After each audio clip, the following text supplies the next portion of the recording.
Hello everyone, I'm Detective Brandy George with the Mesa Police Department. This critical incident community briefing will provide you with information about an officer-involved shooting that occurred here in Mesa. You are about to see relevant video footage and learn about evidence and police procedures related to this case so you can better understand what happened based on what we know right now. Mesa Police Department conducts thorough use of force investigations. Typically, investigators interview multiple witnesses, view numerous hours of video footage, and analyze a significant amount of forensic evidence. These investigations take time to complete, which means things could change as additional evidence is collected, analyzed, and reviewed. This video will not draw any conclusions about whether these officers acted consistent with our policy until all the facts are known and the investigation is complete.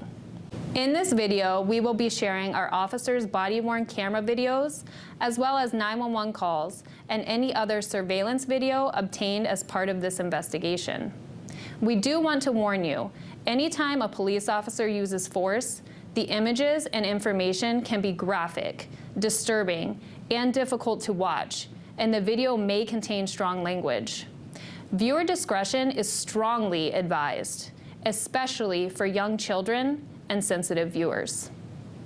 Hello, I'm Sergeant Jason Troth. Just before midnight on February 6, 2021, the Mesa Police Department received a call for assistance from a crisis hotline. The crisis specialist told dispatch that they were on the phone with a man, later identified as 23-year-old Keenan Saylor, who was threatening suicide. Okay, and he actively has a gun out threatening to kill himself? Yes, he does. Mr. Saylor told the crisis team that he was in the apartment with his 2 young children and a loaded firearm. Officers were dispatched to the apartment complex at 2145 West Broadway in Mesa. Upon arrival, officers established a perimeter around the apartment for the safety of all residents. Throughout this time, the crisis team maintained an open line with Mr. Saylor. They reported to officers that Mr. Saylor continued to threaten to kill himself while also making threatening statements toward the police. He says he's going to open the door and PD will see what happens. 666 was asked to put the 422 down again and he is refusing. 666 is asking what would happen if he fires inside the apartment. After almost an hour on the phone with the crisis line, Mr. Saylor exited his apartment and walked towards the outdoor landing. He was wearing a headset and still connected to the crisis line. He was also armed with a rifle. As Mr. Saylor approached the second floor landing, officers shined lights on him and observed him walking towards them with the rifle held close to his body. He's got a rifle in his arms. He's got a rifle. Nope, seats. Let's give him commands. He's got it. Earmuffs on too. Oh man. He's got a rifle in his hands. Officers commanded him to drop the rifle several times, but he refused. Sir, put the gun down! He's coming out towards us. Put the gun down!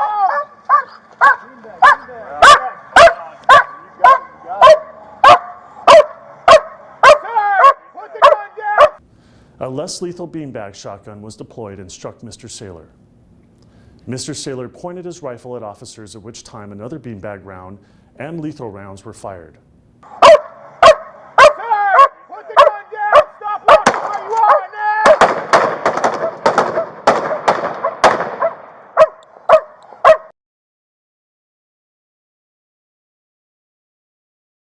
Hit him with light. He's got it. He's got it. Sir! Mesa Police! Let him know. Okay? Sir, put the gun down! He's got it, right? Yep. He's coming out towards us. Hey, when he gets to this landing, I'm sending it. Round. Hold on. You got it. You got it.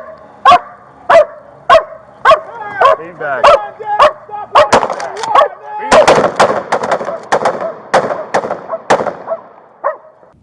Officers were unsure of Mr. Saylor's condition and saw him moving. He's moving. He's moving.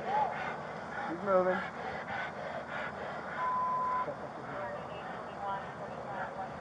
Sir! Put your hands straight out! They also observed the weapon close to where he fell. A canine officer was released and was able to drag him away from the weapon. As soon as it was safe, officers began life-saving measures until Mesa Fire and Medical arrived. Mr. Saylor was taken to the hospital where he was pronounced deceased. A high-point rifle was recovered from the scene with 1 round in the chamber and 4 rounds in the magazine. Inside the apartment, officers found 2 children, ages 6 months and 2 years old.